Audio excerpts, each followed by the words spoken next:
This is a Sandy Boy Productions podcast.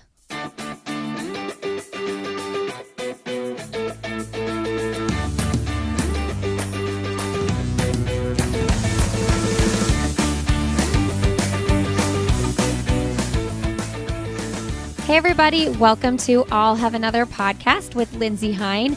I'm your host Lindsay, and I'm so grateful you are here today. Today's episode is sponsored by Lily Trotters, the best compression socks out there.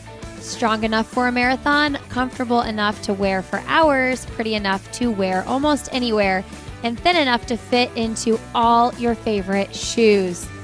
This is the longest running sponsor of this podcast, and I am all about everything Lily Trotters is doing. So if you need some compression socks, if you're looking for a gift to give your running friends in your life, look no further. Go to lilytrotters.com. Use the code ANOTHER for 25% off your order. All right, today you are listening to episode 328, and I'm talking with Sally McRae. This is the third time Sally has been on the podcast. She was a guest in episode 145, and then she came on again, episode 242, with Courtney DeWalter and Maggie Guttrell, where we did one of those fun Friday episodes. A lot of laughs in that episode. So if you're looking for something lighthearted and fun, go back and listen to episode 242. And Sally also came to Indianapolis, and we did a live show with Dina Castor. There is access to that if you are a Patreon supporter. I only released that conversation, which is an amazing conversation. Sally always fills me up with hope and inspiration and laughter and encouragement. So you can get access to that actually if you support on Patreon, patreon.com/Lindsay Hine. So my fourth interview with Sally, we're talking about Badwater because she just became the Badwater 135 champion for 2021. 10 years in the making, Sally has had dreams of winning this race, and we talk about the race itself, her training. We also talk about her family's recent move. And of course, I can't walk away from a conversation with Sally McRae without a little bit of like life advice and mom advice and things like that. So we filled this conversation with a whole lot in 1 hour. And I'm so excited to share this with you. If you aren't already following Sally, you crazy. I don't know why you aren't. But if you aren't, go to Yellow Runner on Instagram and find her. Sally has a gift with words and a gift with encouraging other people, and I know you're going to walk away from this conversation feeling that. All right, friends, if you are enjoying this podcast, please leave us a quick rating and review. It takes 2 minutes, and it is such a great way for potential new listeners to find us. And if you're looking for more episodes from me, we always have those over on Patreon, patreon.com/Lindsay Hine. I've taken a little bit of a summer break, but we're going to be back full steam once my kids get back in school starting September. But there's a huge backload of episodes over there. And I also host a parenting podcast called Why Is Everyone Yelling? And you can find all sorts of conversations around parenting over there. Recently just recorded a great episode about raising boys. So if you have little boys under your roof that you are raising, definitely go check out that episode. Again, it's called Why Is Everyone Yelling? All right, friends, enjoy my conversation with Sally.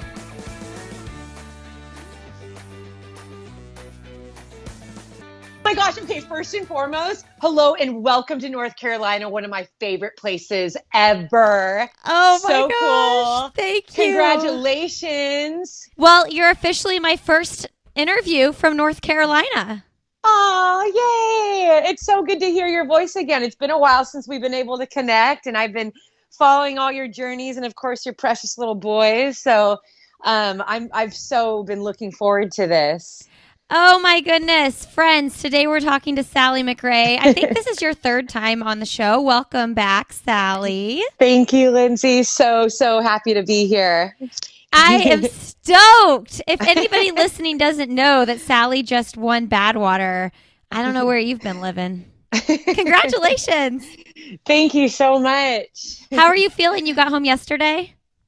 So, well, I got home from the desert yesterday, but that was a family getaway. So we, as funny as it is, all that time I spent out in the desert training, we had planned to go to Palm Desert as a family for our vacation. It was like just a little 4-day getaway, and I just like giggled about it. I'm like, of course, we're going back to the merciless heat. So, but it was good. It was just such a nice way to kind of put a cap on everything and just have that downtime and focus with the family. So yeah, we just got back yesterday and already back into the swing of things with kids sports and training and all of that. So I think that, first of all, your crew, who was doing the stories on Badwater, because they did such a good job, because they like didn't overdo it, but they didn't underdo it. It's just the right amount. Yes.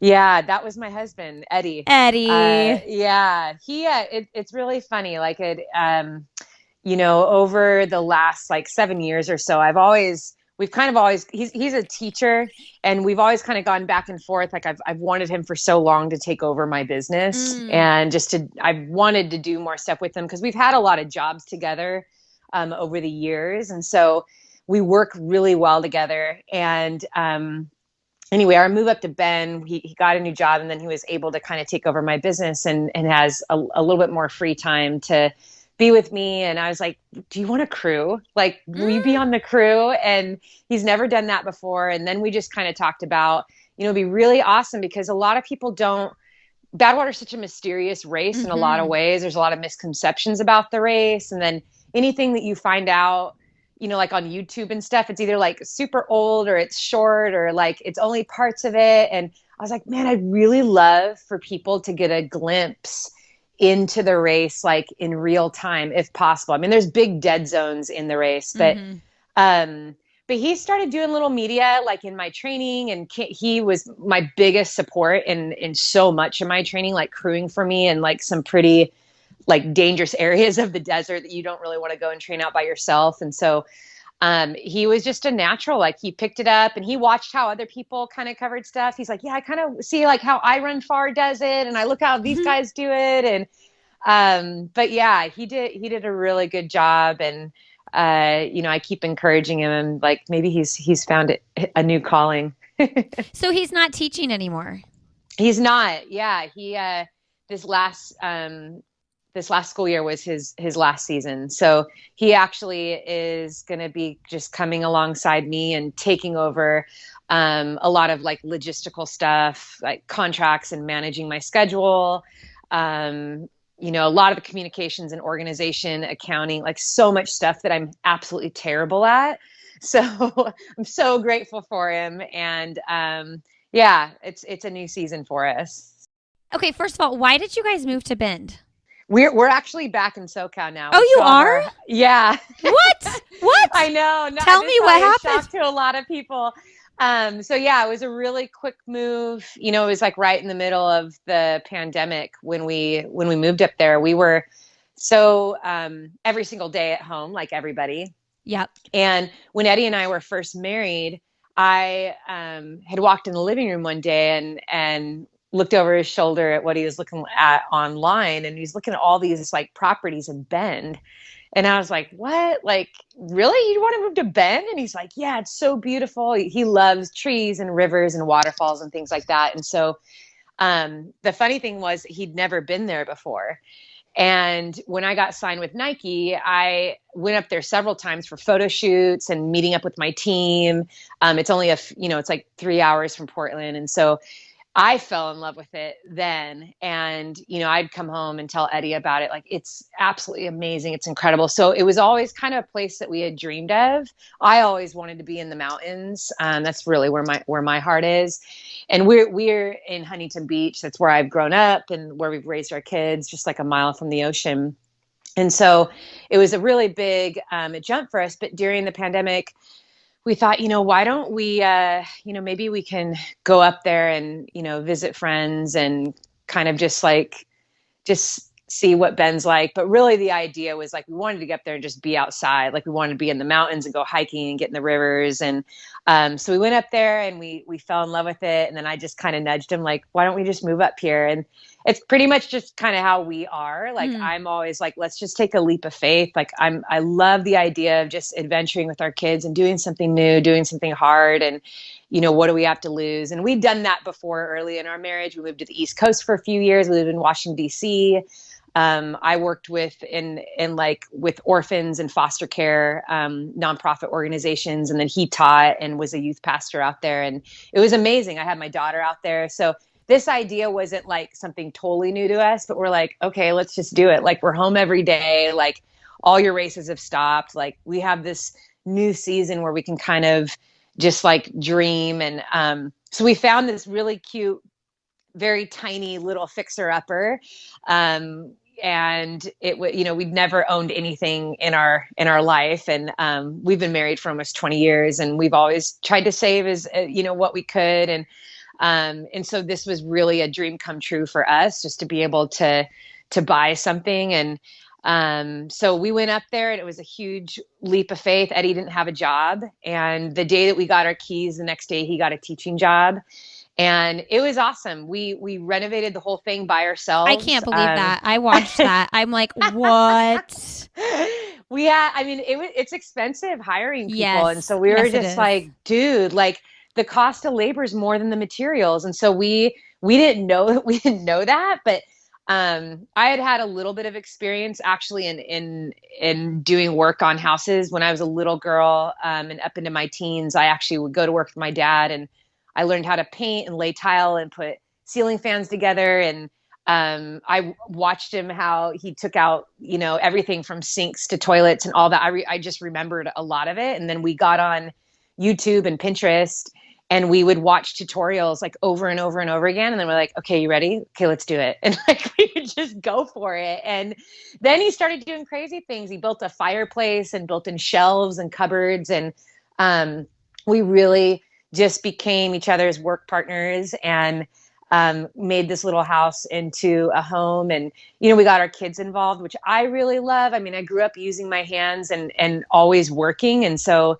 it was neat to have the kids just tear up their own carpet and paint their own walls, and then have to go and make new friends. And they became snowboarders, and they learned how to ice skate, and they swam, and it was just a whole new season of trying new things and doing really hard things. I mean, they definitely missed home here in Huntington Beach, and being away from people. And of course, like everyone else across the whole world, there was a lot of hard things with COVID and restrictions and things like that. But we definitely grew a lot when we were there. We did everything that we hoped, and so much more came out of it. And so now we're back here in Southern California, closer to family, and with Eddie's transition with his career, this was just a better spot for us to be. But we're keeping our house up there. Oh, cool. Yeah, my daughter wants to go to school up there, so I always have in the back of my mind, like, maybe we'll get to live there again, because I definitely miss it. It was hard coming back, but yeah, we did all that within 10 months. So we left California, went to Bend, renovated a house, lived life, and then did the giant across the state move again. All while trading for Badwater. a little crazy. Just a little something on your plate there. You know what I love about that, though? I love that you just went for it, but then when you realize like it's time to go back, that like, I don't know what your emotions were, but like, it sounds like you're at peace with it. Yeah. I definitely cried a lot. Yeah. I would have loved to stay. But I think when, initially when we left, I thought this was it. Like, this is where I'm going to grow old. But I think with anything, like when we moved to Washington, D.C., I felt that way too. And we had my daughter out there. But I feel like our lives, Eddie and I, has always been like a big faith walk. And I just feel like if we just step out in faith and we just go, and everything was so like perfectly laid, like everything came together so beautifully when we moved to Bend. We were so sure that this is exactly what we were supposed to be doing. And our time there was just incredible. But then the timing for us to come back and just everything, we got a house back in our exact same neighborhood, in a neighborhood that there's never, ever, ever, ever, ever houses here. Wow. And that was just like huge for us. It was hard coming back and renting because, owning our little place up there was amazing. But yeah, I think Eddie and I, we've gone through so much in our lives, a lot of hardship and loss, and just also having traveled the world a lot together. We've done a lot of humanitarian stuff together, and we've just learned so much that home really is like your family. And there's things that we do in life sometimes that actually are purely for teaching us lessons and building up our characters and helping us see who we are and how we can be better and how we can encourage each other. And I think that was the opportunity that we gave to our children. My hope is that as they get older, that they'll always remember that and not be afraid to do something new, not be afraid to go, not be afraid to try, not be afraid to meet new people, to try new things, to do hard things. I really see that time as just an incredible gift, and I'd do it over 1,000,000 times. Just seeing all the good that has come out of it. One of my favorite parts of that finish line that Eddie took was when your kids gave you a hug. Oh, yeah. Mackenzie, I think she said, "I'm so proud of you, Mom." Yeah. I mean, it's so good. How old are they now? So now in March, they turned 13 and 15. They're both March babies. Isaiah's going into 8th grade and Mackenzie's going into 10th grade. Which is just amazing. I know it goes so fast. We got married young, had our kids young, and I just tell Eddie, I'm like, I can't believe we're like a handful of years away from being empty nesters. Can like, you believe it? That's not the way it's supposed to be. I have a couple of friends that just had babies, and I'm like, wait a minute. I want to ask you about that. I know we're going to talk about Badwater friends. Don't worry, but I always have you're a few big steps ahead of me in the kid department, but you're just a few steps ahead of me in the age department. Mm-hmm. And you mentioned like you thought you were going to grow old and bend and whatever. I know that at 37, almost 38, that I'm like, this is like such an amazing time of life. But Sally, I like so struggle with like the time passing too fast. And I'm trying really hard to be present right now. Yeah. I'm curious, like, how do you deal with that emotionally?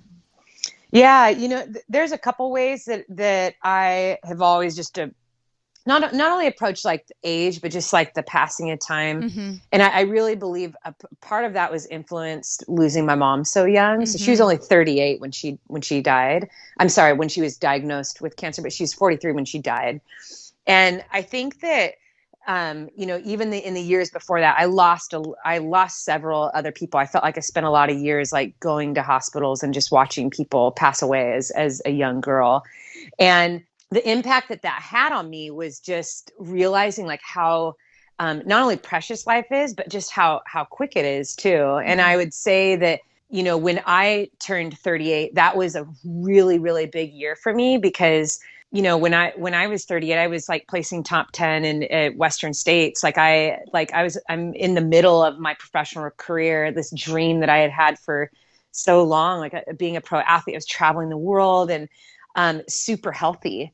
And I think that, the older I've gotten, that is the way that I just look at life. It is such a gift to be alive, and our bodies, the way that we treat ourselves and the way that we just approach health overall, that says way more about how we're able to live out our lives than the number, on your birth certificate. And, I think that even when I post things on Instagram, when it comes to like strength and fitness, I'm so big on strength. And the reason why is because even if you're 99 years old, your body still has the ability to build muscle. And I just think that's the most amazing gift that we are given as human beings, is that so often you hear people say like, oh, my knees are getting old and my back is hurting and I'm just so much more tired. But I'm like, yeah, but you still have the ability to build muscle. Like you can go into the gym and add muscle to your body. Like, and the cool thing about muscle is that like you're strong. It builds you up. It allows you to move through this world like so much more freely and powerfully. And the way that you can extend your arm to others and help and be there for them because your body is strong is so powerful. And just that metaphor in life. And so the older I've gotten, the more that I kind of focus on that strength. But then I also realize like, wow, like the better I treat my body, the better that I feel about, you know, the passing of time. But in a sentimental way, as I look at my children, as I look at them becoming adults, I think that part, I definitely have moments throughout the year where I'll just cry because I just realize, you know, it does go so fast and it's like, it's so precious. And, you know, as a mom, Lindsay, it's like, there's so many things that you hold in your heart that no one else will ever see or understand. Like you as their mommy, like all the tiny little things, whether it's when you go into their room at night and you're watching them sleep, you know, or just like when they come and give you a hug and they got jelly all over their face. And it's just like, there's something about all these tiny little moments that you're just so precious that you'll always hold on to for the rest of your life. And I think there's such a gift in that, but then also realizing how fleeting it is. And it makes you hold on to these days a little bit tighter. You know, it makes you appreciate them more and savor them more. And I'm definitely in that season right now. Like my kids are so social and they're so active in their sports that, you know, being able, you know, I really like make a big deal about, you know, dinners at home and making those moments together whenever we can. But yeah, I think the ache of life, I mean, this is what we all feel, you know, this is just, it's the beauty in the ache. Sally, you are like the best gift ever. You really are. So are you, Lindsay. I love our conversations. I'm telling you, I have a trail camp in North Carolina. And dang it, it's like an hour from where you are. We have to figure out a way to see each other. Okay. I might have to just fly in a day or two early. Yes. I'm not kidding. Please do. And come stay with me. And yes. I don't think that my kids will drive you crazy, but you are you kidding embrace me? the I grew loudness. up with 5 in my home. I love loud. I always thought I'd have, I always wanted a big family. My 2 were a gift. A precious gift. They were both emergency C-sections. And I'm not able to have more kids, but like, it is, I always thought that I'd have a huge family because I grew up with 5 kids and the loudness is like comfort to me. Isn't that so funny? I love that. We have a couple friends that have lots of kids or their family's loud. They're always like, sorry. I'm like, are you kidding me? This is like home. Like, I love it. So bring on the boys, bring on the loudness, the mess, all of it. It's so good. That's so good. You know, I love hearing that too, because I was just talking to one of our new neighbors about this. I feel like in our old neighborhood, I was not self-conscious about our loudness and how aggressive we are because we grew into it. Like, we showed up in that neighborhood with 1 2-year-old, and then we came to this neighborhood with all of them, and they're fighting and loud and crazy. And it's like we came in like raging animals. You know, Tasmanian devils, right? Like, yeah, we are here. We are here. We are loud. We are aggressive. Yes, we want to be your friend. And I always feel like we're too much for people sometimes, but hearing you say that makes me feel better. Oh, yeah. No, it's good. I love that idea of just living out loud and not suppressing that. And you're such a great mom. You need to give yourself some credit too. I mean, it's one thing when, you know, when we're ignoring our kids and they're off, like, you know, chopping down the neighbor's tree. Oh my gosh. I love it. I love that, that you guys live real and you let your kids just be kids. That's a good thing. Hey everybody, a quick break here to thank Athletic Brewing Company for supporting this episode of the podcast. If you are looking for a delicious non-alcoholic beverage, they have IPAs, they have seltzers. I recently purchased their seltzers and they're so good. It's like fizzy and delicious and refreshing. Athletic Brewing believes that you shouldn't have to sacrifice your ability to be healthy, active, and at your best to enjoy a great beer. So they created their innovative lineup of refreshing, non-alcoholic craft beers. I'm seeing them around more and more. So you guys should check them out. They're delicious, high quality, all natural ingredients. Go to athleticbrewing.com. Use the code ANOTHERATHLETIC15 and you'll get 15% off your order. Make sure you order at least 2 6-packs because that'll get you free shipping as well. athleticbrewing.com, ANOTHERATHLETIC15 for 15% off your order. All right, back to the show. Okay, I want to ask, over to Badwater, you mentioned when you were talking about Eddie doing the videoing and you said there's lots of misconceptions about Badwater. What are the misconceptions? What do you want people to know about it? Yeah, I think that, well, the questions that come in too, it's really funny. It's everything from people not understanding why a crew car follows you. Like, why aren't there like aid stations, and what's up with like the 3 waves? Like, how does that work? And then people thinking that it's a multi-day, race, and even just the entry into it. How is it that people get in there? I think, the race has been around for so long. There's like a lot of history in it, and you can go on the site, of course, and read a lot about it. But I know in my personal, I've been following it for over a decade. I remember, even when I first started learning about ultras, this race was always so intriguing to me. And when I started doing research, I was just like, even with all the videos that are out there, like there's some pretty old school ones that are out there. It was just it was kind of confusing to really be able to understand the challenge of this race. I think that one of the toughest things about it is being able to connect with that heat, because most people will never feel that heat in their life unless they go out there. I mean, it's the hottest temperatures have been recorded there on the planet. Now, granted, I think that there's probably hotter places like in the Sahara and other places, even places where nobody lives in deserts and other places around the world that probably have hit hotter temperatures. But, a lot of times when we think of heat, we think of the heat that we've been in. So if you live in a place that gets up to 90 or 100, then you think of hot, and that's what you have to go by. Or being in a hot environment, maybe just for like a couple hours. And so trying to explain the intensity of this race is actually very difficult. When I talk about UTMB, which I've done 5 times, and I say that, there's 34,000 feet of climbing in that, like mountain runners, trail runners, endurance athletes can kind of connect with that. They're like, holy crap. Okay, I've done a race. It's like 10,000 feet of climbing or 20. Okay. Wow. You can immediately like really understand the intensity of that amount of climbing.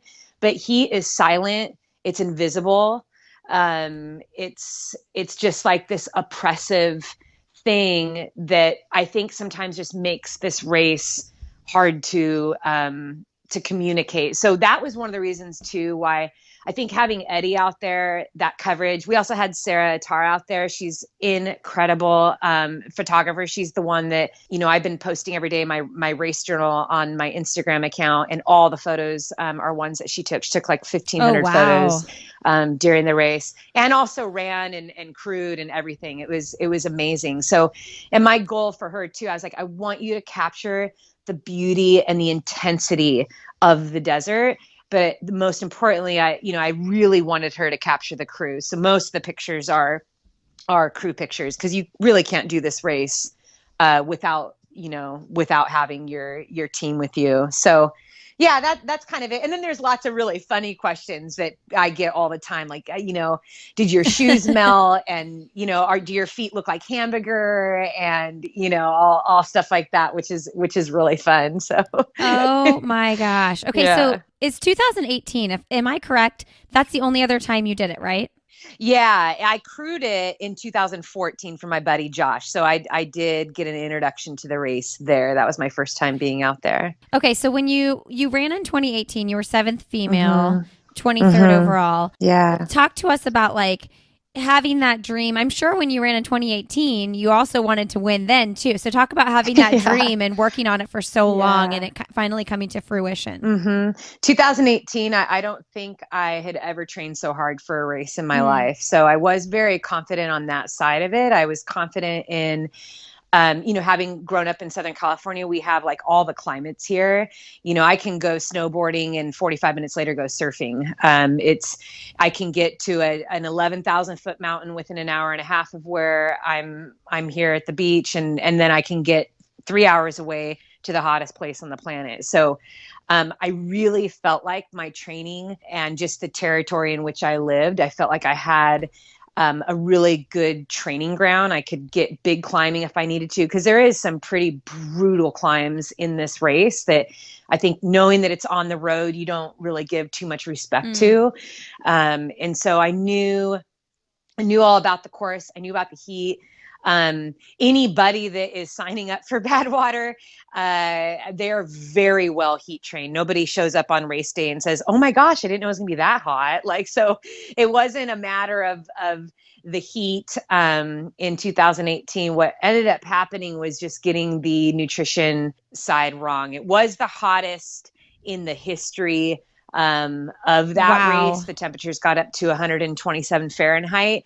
And our wave, so I again started in the elite wave, which is 11 p.m. And it was 111 degrees at 11 o'clock at night. And I knew pretty much the time that I had wanted to get to the first time zone, 17 and a half. And I think that, the excitement of the race, that confidence that I had in myself, I was so fit. I had an amazing crew. I knew, I was like, there's no reason why I shouldn't just push myself from the start line. So I wasn't patient in the beginning. And then I was not taking in enough electrolytes right away. And by the time I got to, I don't even think I was even 30 miles in, I just had full seizing adductors. So it's that muscle in your inner thighs. It's a muscle that never turns off. So it wasn't like I could change my running gait like you can with like your IT bands or like your calves.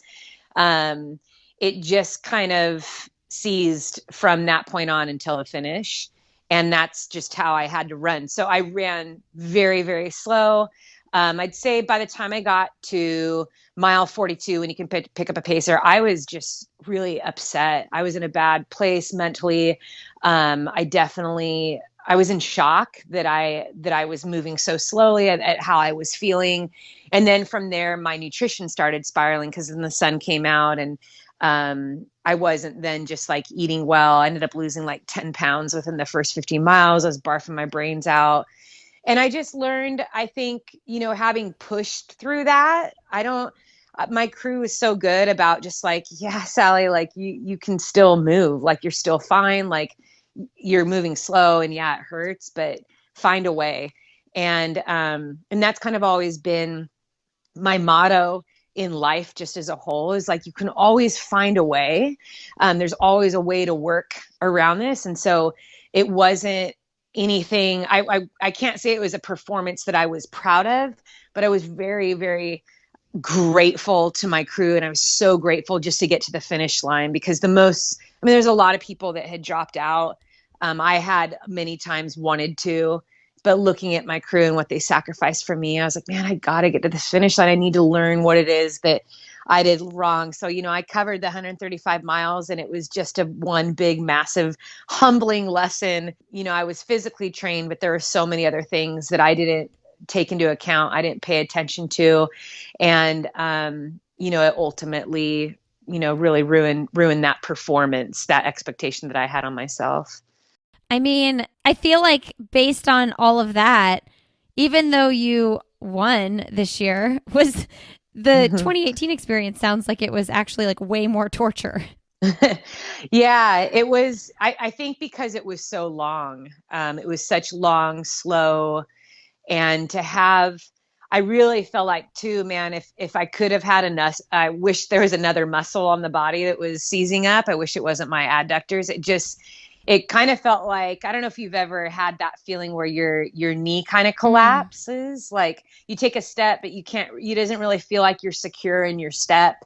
Like I had a lot of like involuntary bending, it was like, I just never felt, good. But yeah, it was, I think by the time I got to like the second half, no, not even the second half, probably like around 80-ish miles, I did start eating a little bit better. So at least my stomach was like in a better place. My intestines were in a much better place. Um, yeah, it was really just the electrolyte issue and the muscles just moving so slow. And that's hard too when you know like you're fit and you know what you're Yes. capable of and the pace. That really got to me mentally. So yeah.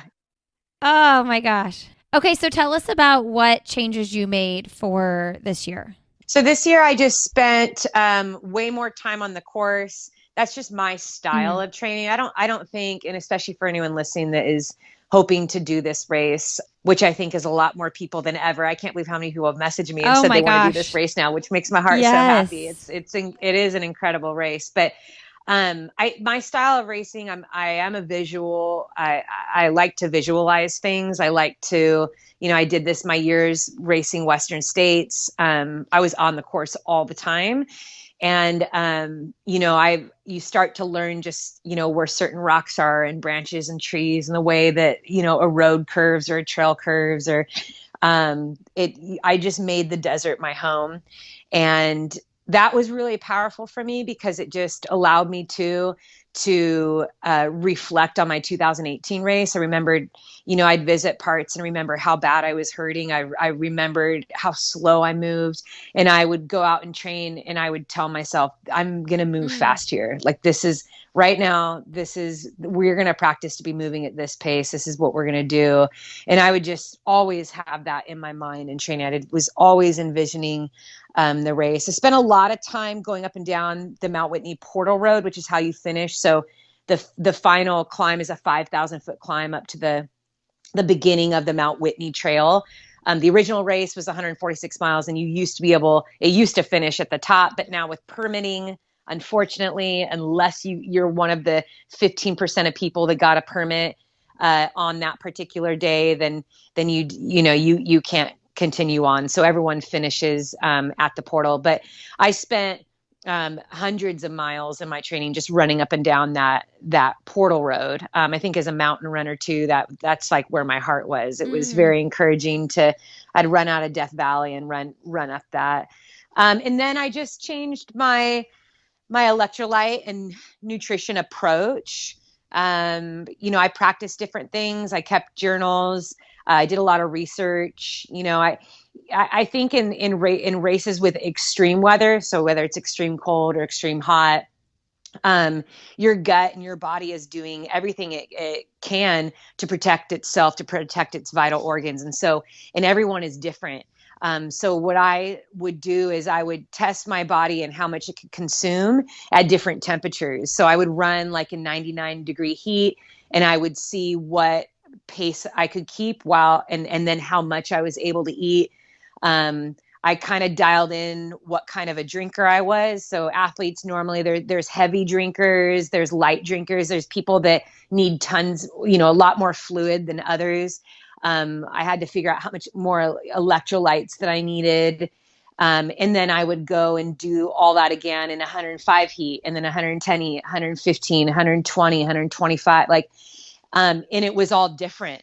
And so one of the conversations I had with my crew is like, you have to tell me the temperature because I can then do the Mm. calculations in my mind and I'll know exactly what I need. And that'll also help me stay focused on the race. So when I descended into the hardest part of this race, remember them yelling out to me, it's 118, Sally. And so I knew right away, okay, I need this and this and this. And I told my pacer, Dave, I was like, we need to move. Like I can move pretty quick at this temperature. We're on a flat. Like, we have to push to the next timing station. At that time I was in first place. I didn't know it. I thought I was chasing the first place girl. And so I was so adamant, about it at that time. But nutrition and electrolyte and fluid was like the biggest change that I had made. And I think what helped me kind of move a little bit better. But there is a lot of trial and error in that too. I mean, went out to the desert one of the times with my husband, and I was like, I want to see how much like real food I can eat. And, I was trying like Whole Foods and just different things. And I remember just being so sick and just like this one particular, just dry heaving. He's following me in the car and I'm just Oh my dry heaving. gosh. And I'm like, oh my gosh. Like, okay, so we're not going to do that. But it's so different when, at different temperatures. And so like normally I could eat that if it was like 75 or if I was in the mountains and I was under a tree. But the things that heat does to your system and the way it pulls blood away from your stomach and kind of keeps you from digesting things well, is something that I really had to take seriously. I mean, it is wild. And I saw that in your post, you said that mile 85 was one of your darkest miles, like sections. And I even could tell in the videos, like you could like, you looked like you were in a different world. Like truly, like is Sally in there? So talk to us about like you knew those things were going to happen. You prepared for that. Like talk to us about how you walked yourself through those moments. David Daly and Colin Cooley, I've been training with them for over a decade, and they've paced and crewed me for almost just as long. So they know me really well. We've had so many conversations over the years, and I've always said to them, don't coddle me. I don't like surfacey encouragement either. Like there's so many things that it's like they've trained with me a lot, and just in our communication, they know how much my goals mean to me. And realizing too, I think for anyone listening, when you go and run a race and it's like you're seeing that finish line and you're trying to push and you're like in a world of pain. So it's like you're trying to get that 5K PR, like that half marathon, you're trying to qualify for Boston, or just like your first time ever running a long distance event. And it hurts. Like everything hurts, and everything in your body and mind is saying, stop. Like, you actually don't have to do this. We can make it easier if you slow down by a minute per mile. All these things that we then start to tell ourselves that it's okay, like just enjoy it. But then you cross that finish line, and your brain immediately says, yeah, but what if? Like all the pain, all the discomfort that you were feeling, so often we forget that it ends. And it's like that with everything, like every discomfort and pain and challenge in life, that it will come to an end. And so I've always told my crew, listen, I don't care how low or dark I am, like don't buy into whatever it is I'm telling you. And I hit points too in endurance events, in ultras. I do get dizzy. I do have a little bit of some breathing issues. And so sometimes we call it delirious, Sally. I'm just kind of dizzy. I'm a little bit, I'll say stuff that I don't mean. And I'm just like out of it. I feel like it's like I'm oxygen depleted or something. But I think at this point, and my husband even told me too, he's like, yeah, like you wanted to lay in the van so bad. Like you just kept asking. And then I like started crying, like, but at this point, mile 85, there's no shade on the whole course. So it doesn't matter how well heat trained you are. Your body is so tired of being exposed to extreme heat. And one of the things that I had done throughout my training was I just studied everything I could on heat training. I sat on YouTube and I listened to doctors talk about it, professors talk about it. I took notes, like I just sucked up everything I could. But what I realized is that in so many of the studies of endurance athletes in heat, like it was like 60 minutes, like case studies or 90 minutes. And it was like at 90-degree heat or 95. And I'm like, dude, 30 hours. Yeah. I'm the science experiment. Like, this is it. Like, this is actually the exciting part in all of this is like, I actually get to prove what no doctor or scientist has been able to do a case study on. Like, you're saying that this is how athletes perform and this is what they need, but that's like on a bike in a room at 95 degrees. Like, what about a human being that is totally exposed in a desert in the middle of nowhere in extreme heat? What are they actually capable of doing? And so I think I really started to fall in love with the race on that side of it. But I also knew very well that there was going to be this time where I was going to hit a low point. And it's just part of being human. There's only so much that we can take. And I think as a professional athlete, my reason for documenting this too is because I understand why athletes don't like to share their training. They don't like to talk about all the nitty gritty. You don't see the ins and outs. They aren't always honest. They, a lot of times it's saving face. It's putting on a smile. It's saying what reporters, want to hear, what their audience wants to hear. They want to keep that certain persona of I'm so strong and I'm so hard and I'm this superhuman. But it's like at the end of the day, you're not. Like, we're all human, and we all have those points. But I also believe that even when we hit that breaking point in our mind, we're capable of so much more beyond that. And, I told Eddie, I go, you're going to see me like hurt. And this is why you've never been on my crew, because I get emotional when I see you.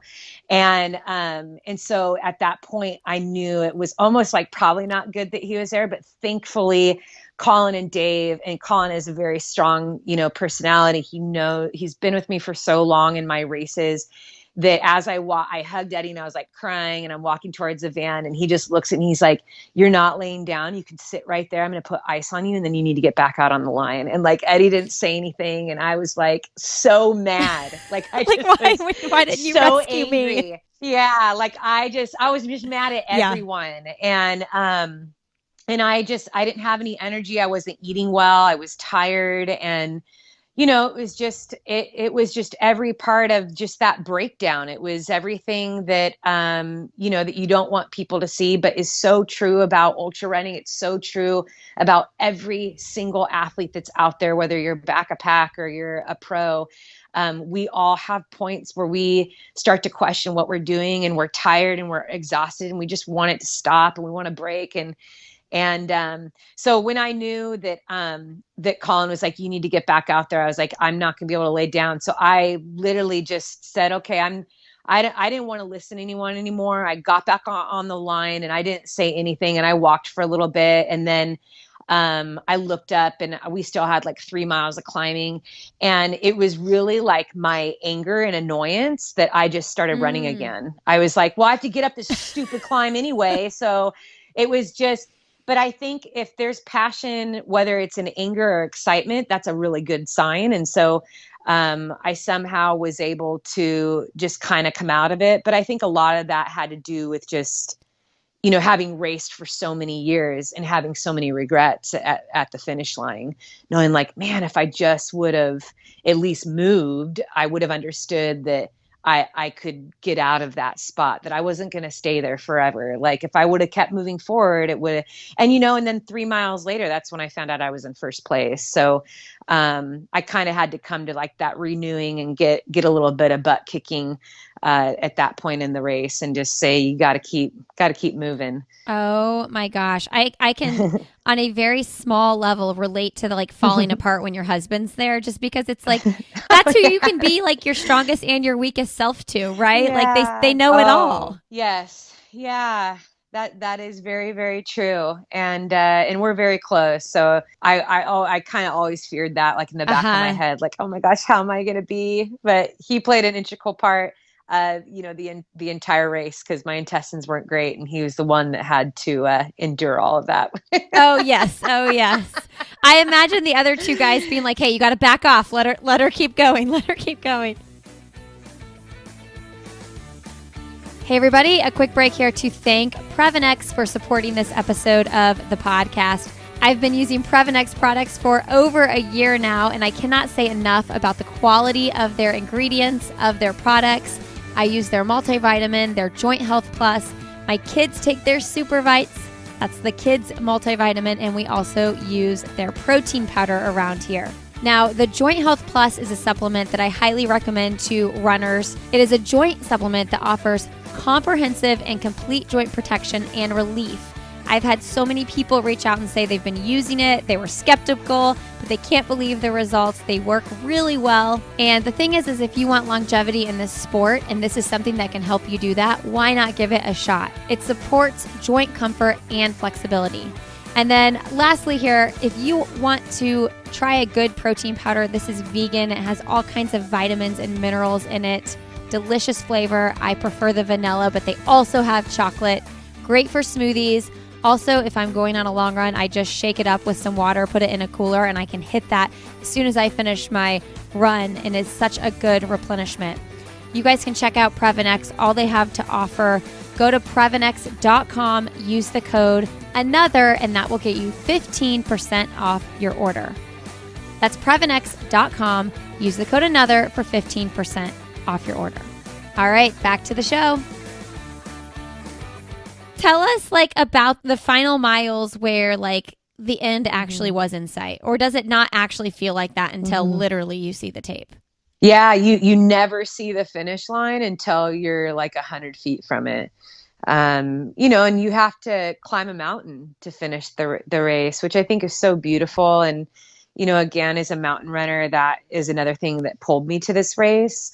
Sometimes people are like, why would you do a road race? This is really the only road ultra I've ever done. And I don't road race. That's not in my background. I've never raced a 5K or 10K or half or I love the mountains. I love the trails. And so just knowing that you get through this desert and you have to climb a mountain to finish.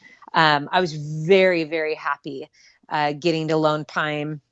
By the time I got to Lone Pine, though, I had for a while, for probably 4 or 5 hours, one of my Achilles.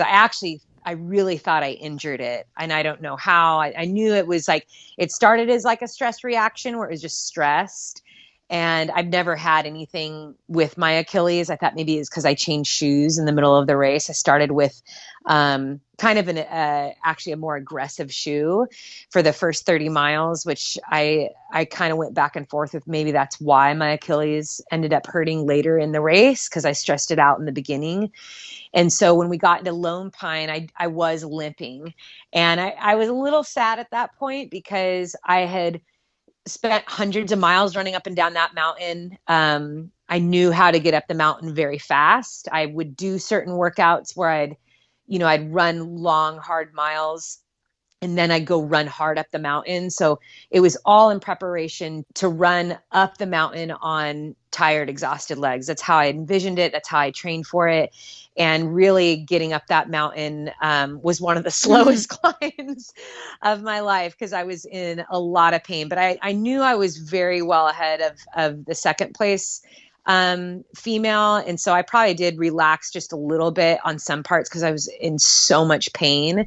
And I thought, man, if this is an injury, I have to now be careful too. I have to be careful to not also now do something really bad to myself. So it was a struggle because I was racing and I was constantly asking my crew, let me know if there's anyone behind me. And they're like, seriously, Sally? There's no one, there hasn't been anyone behind you for hours. And I was like, no, because 2 times before in my career, I have been caught. Western States, my first time, I was caught a mile before the finish line. I was in 9th. I was 9th place female. And then that's how I got into 10th. I was 9th for so long. And then when Cuyamaca 100K, someone caught me 4 miles before the finish line, but I ended up racing my heart out and beating her. But I've had those experiences. And so every now and then, when I get close to a finish line, I just freak out. I'm just someone's going to come out of the bush, someone I didn't see this whole time. And so that actually kind of became a joke with my crew. But yeah, the finish was beautiful. It was, it was still dark. The sun had just started to peak right as we got to the finish line. But I think what I cherished the most about it was just the moments I got with all of my crew. Sarah and I, she paced me for the first hour up the mountain, and we just had the most incredible conversation. She is such an amazing, beautiful soul, and I was so grateful to have her out there. And I just felt like we were able to really engrave these memories of climbing up Mount Whitney and at night as the champion of Badwater, but also being able to kind of freeze time. And then Colin hopped in, and Colin and I have a lot of music taste in common. We've over the year, he's like a big brother to me. He's just such a good person I tend to turn to, like, for, when I'm making decisions, and when I need help with, like, business stuff. Like, he's just like that big bro that's gonna, give you that advice. And but we also have a lot of common in music, and he turned on this song. We both like started singing it, and it was just little moments like that, like, that I wouldn't trade for anything. I wanted to be running hard up that mountain, but I also got like these really, really sweet moments. And then Eddie hopped out of the car, and I pretty much, I dry heaved quite a bit those last few hours, which was so sad for my crew to have to watch. I felt so bad because it's so gross being around someone dry heaving the whole time. But Eddie hopped out right as like the sun was coming up, and I was not feeling very good. And I think that's the picture he actually posted. I'm like kind of keeled over on hands and knees, and it's like half mile to the finish line. And just to experience that with him, and, after all that he's sacrificed and given to me, and has always been just like that quiet, strong support for me, it was really incredible to have him up there. And literally 100 meters before we crossed the finish line, my father-in-law drove up with my kids. I couldn't believe it. So they hopped out of the car, and, 30 seconds later, we went running through the finish line. So for my kids to see that was very, very special. And, that climb was special. It was painful. Did you know your kids were going to be there? Yeah, they had come out, during the day. I had told them, you can't have spectators till Lone Pine. And they drove by on the course. Let's see, like right before we got to Lone Pine. So I knew they were there. Like their car went by, and they kind of like waved out. But yeah, you can't have people like just out there randomly in Death Valley. But we had arranged for them to come out, and they were there at my 2018 race. And so it was like, I really, really wanted them there for that. So I was really grateful that, they could be there at the finish line. Are there pacing rules for Badwater? Yeah. So the first 42 miles, no pacers unless you're 62 years or older. Okay. You can have one at mile 3. So the first 42 miles, the way it goes, like with the crew, and again, because of the extreme weather, obviously they don't have aid stations. There's not a volunteer that's going to sit out there for 8 hours in 120 degree heat. So your car is basically traveling crew. And, there's all of these like parking rules, and how you crew, and how you park, and how you pass your runner, and what you have to wear, and how you cross the street, where you stand when your runner's coming up. So there's lots of rules, which I won't bore you with. That's why they're all wearing those yellow class 3 shirts. The pacers, so they can't ever be in front of you. So they're not really like pace. I wouldn't say they're actually really pacing you. In 2018, they stayed with me quite a bit. But this year I told them, I was like, listen, we're going to use our pacers in such a way that it's like we're communicating, we're getting supplies, keeping me cool. And then you're letting me run. So there were like, even at times when we were allowed to have pacers, when I was like, you guys, I need to run by myself. Like, don't like leave me alone, or don't talk to me. And a lot of those were like when I was really, really in a bad place, or if I was hurting a lot. Sometimes like having so many people there that are supporting you could almost be like a devil's advocate, because then you get weak, thinking like, well, take care of me and make me feel better and make this go away, and like, let me sit in the van. And so there was a few times where I was just like, dude, you guys just need to like go, like leave me alone and just let me kind of work through this. So pacers are, in some ways they keep you safe. I know many people watching this race, I got so many messages where people were genuinely concerned for my life. Yeah. I think that is one of the misconceptions too, or people are just like, dude, like, I just don't want you dying out there. If it gets too hot, they're going to cancel it. Right. And so I think it's important for people to know, like, that is why you have a crew there, because they're constantly monitoring you and making sure that, like, okay, is that just heat exhaustion, or is she about to have heat stroke? Like, okay, we need to check her temperature. Okay, we need to get her on the scale, or we need to feel her skin. Like, what is her, okay, Sally, talk to it. There's things that that all the crew is doing just to make sure that their runner is healthy. But every runner that is out there is obviously very well trained and equipped for it. You don't just like sign up for it. So I feel like the crew, they're just constantly doing check-ins with you, and you're consuming so much more. So I just felt like the crew is constantly bringing me water, and they're constantly giving me electrolytes. So that was non-stop like the entire time. So they can't lead you and pace you in a way that's like, all right, we're going to keep this pace. I'm going to run in front and you're going to drop behind me. That's not allowed. And they can come up next to you for like a few seconds to like give you stuff and kind of like check in, but then they need to drop back behind you.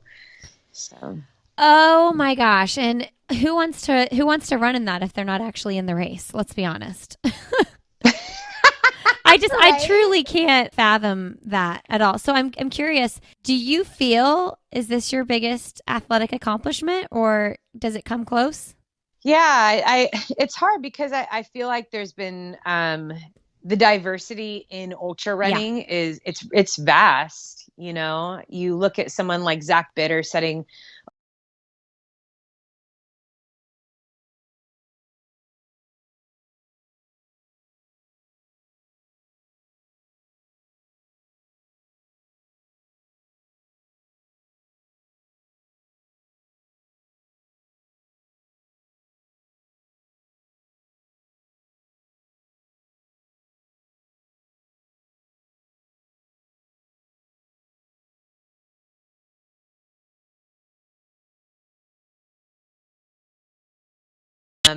my approach to it, and even just the appeal is realizing that, wow, I actually have been dreaming about this for over a decade. Mm-hmm. And there is always something so mysterious and compelling about it for me that I think that did make it feel like such a big deal in my heart. And even as I trained for it, why it was so easy to focus on it, it just became such a natural commitment for me. Like I fell in love with every part of it. So to be able to win it, I feel like is one of my biggest accomplishments on many levels. It's I think just mentally what it did for me, just as far as like, man, having these lifelong dreams, it makes it so much sweeter. When it's like, instead of me saying, hey, I'm going to go out this weekend and see how fast I can run a 5K, and then I get a personal best, like, oh, that's pretty cool. But like investing in something for years and years and years and years, and then finally realizing like, oh my gosh, I'm a Badwater champion. I'm still trying to, actually digest all that. So, that phrase, it's like, don't let your highs be too high, your lows be too low. And it's like, how do you process that? Because like there is this, even when someone runs their first marathon, there's this like huge amount of joy in the accomplishment. But then after, you're like, okay, now what? Like we did it. And so I'm curious, like emotionally, how you're handling that. Yeah. I mean, you remember, it's like when you're planning your wedding. Yes. It's like, then you go on your honeymoon and you're like, why am I sad? Yes. It's like, all over. The people are gone. Yes. Yeah. Everyone's gone. Like everything I was focusing on, or just even that idea of like, when I know for me, when I was a little girl, I couldn't wait for my wedding day. Like I just was like, I'd envision it all the time, what that would be like. And then, it comes and it goes. So I think it is very common, and this is any athlete across all sports, like when you get to that championship competition or that race, or, that pinnacle in your training year, it is hard when it's over, because you realize that intensity and that focus it now has to go somewhere else. It has to be put into something else. And I've always loved that idea of looking at races as, this is, even though as Badwater is a big deal, I still look at it as like, this is just one race of many. And it's such a kind of a cool way to frame like really just like life, right? Like there's hundreds of races, but I look at them as checkpoints. They're checkpoints that kind of allow you to check in on yourself and say, how are you growing? What did you learn? Like, did you get better? Where did you fail? And I think that even for people, people that did Badwater and didn't make it to the finish line, I have so much respect for every single person that got to that start. They're amazing, incredible athletes just to be on that start line, but not finishing doesn't take away from the value of who you are as a person. It doesn't take away from, that commitment and that focus that you had put in, the way that you had dreamed. What it does do, it does the same thing as it does for the person who crossed the finish line. It allows you to grow. And I think that for me, crossing Badwater, it was kind of like a childlike feeling where it's like, oh, but what if I could then do this? If I could do that, feeling that horrific, if I won Badwater with all those challenges, wow, just how awesome would it be if I felt great and I ran Badwater? Or how awesome it would be if I tried to run a little bit faster, if I tried to do this, or, oh, what is the course record? Or I can go for that, or even just plan a new dream, just seeing what the body is capable of. So, for having competed for so many years, and I was a competitive athlete from the time I was in high school to, now, I've hit so many of those times where you just kind of like, you miss the intensity and that focus. But I think I've learned over the years too, that it's so important to understand that even if you have the best race of your life, that you still have to approach it the same way as if you had the worst race of your life, that you're not done yet, that there's still more. And so that's kind of where I am right now. Like, I'm trying to digest the win, and just like, I'm so grateful that I don't think I deserve to win. I don't ever think I deserve anything. I see it as like such a gift. I'm so grateful. It's a dream come true. But I also believe that, wow, there's still more to be done. Yeah. Are you so thankful to be done though? With that race. Oh man, right? Yeah, when you're at like mile 91 and I'm like puking up water because I couldn't even keep water out down anymore. Yeah. Oh my gosh. Well, Sally, I am just like, I'm so inspired by you. I know so many people are. You have a gift with your athletic ability, your words that on paper, your words that are spoken. And I'm so grateful to know you, and that, I know that somebody needed to hear at least 2 or 3 things you've said on this podcast today. So thank you so much. Thank you so much. I so appreciate you choosing me to be on here. And of course, it's always good just to connect with you. I say this at the end of every podcast, and you've answered it before, but I know that you're always like, you always have a new thing you're thinking about and dreaming about. So what is the last message you want to leave with our audience today? That you are so much more capable of what you believe. And I really think that is the beauty in your one unique life, is that no one else can live it for you. And every single inch of who you are is unique to you. And there's never going to be anyone else like you again.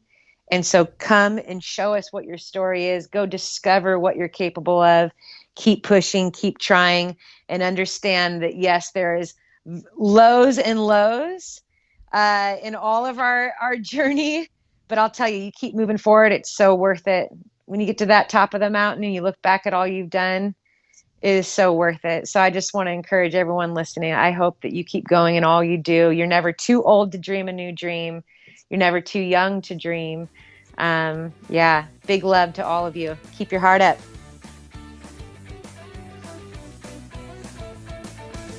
All right, everybody. Thanks so much for being here today. Thank you, Sally, for coming on. Love having you on. Love talking to you. Such a gift. You guys can find Sally on Instagram. She's Yellow Runner over there.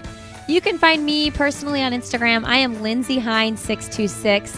You can learn more about Sandy Boy Productions at sandyboyproductions.com. And we also have a Sandy Boy Instagram as well. We'd love to have you visit us over there, Sandy Boy Productions. Thank you to the sponsors of this episode for making this possible. Lily Trotter's Compression Socks, Athletic Brewing Company, and Previnex. All 3 amazing companies. We have the codes to get you discounts in the show notes at lindsayhine.com. And if you wanted to be added to our newsletter so that you can get those show notes delivered to your inbox every week, just email Emma at sandyboyproductions.com and we will get you added. All right, friends, thanks for being here. Have a great rest of your Friday, a wonderful weekend. And as always, I will see you next Friday.